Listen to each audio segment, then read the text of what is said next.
અંકલેશ્વર પંથકમાં ટીટોળીએ 2 ઈંડા મૂકતા મધ્યમ અથવા તો 2 મહિના સારા વરસાદનો સંકેત છે। લોકવાયકા મુજબ સામાન્ય રીતે 4 ઈંડા સારો વરસાદ સૂચવે છે, જ્યારે 2 ઈંડા પૂરતા વરસાદનો અથવા ચોમાસાની શરૂઆત મધ્યમ રહેવાનો સંકેત આપે છે।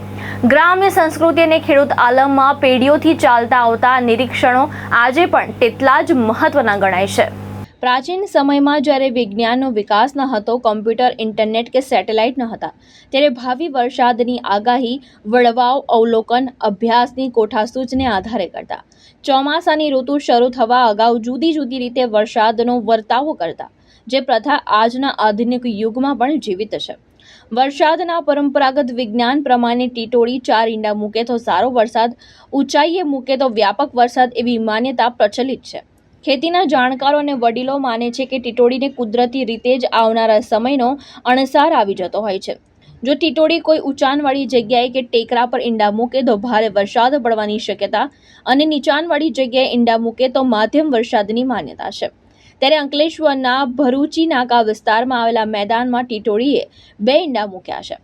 સામાન્ય રીતે ટીટોળી 4 ઈંડા મૂકતી હોય છે, પરંતુ આ વખતે જો 2 ઈંડા જોવા મળતા લોક માન્યતા મુજબ ચોમાસાના 2 મહિના ખૂબ જ સારા વરસાદવાળા રહેશે તેવી માન્યતા છે। ત્યારે ગ્રામ્ય સંસ્કૃતિ અને ખેડૂત આલમમાં પેઢીઓથી ચાલતા આવતા આ નિરીક્ષણો આજે પણ તેટલા જ મહત્વના ગણાય છે। હું સેંગપુર ગામનો ખેડૂત પ્રદીપસિંહ સજાણસિંહ સોલંકી। કાયમ માટે અમે પ્રાચીન પરંપરાગત પ્રમાણે ટીટોળીના ઈંડા મૂકવાના એના પરથી આગાહી કરતા હોય છે। જો ટીટોળી 4 ઈંડા મૂકે તો વરસાદ સારો પડે। જો ટીટોળી ઓછા ઈંડા મૂકે, ધારો કે આ સાલ 2 ઈંડા મૂક્યા છે, તો 2 ઈંડા પ્રમાણે વરસાદ મધ્યમ કે અડધો વરસાદ થવાની સંભાવના છે।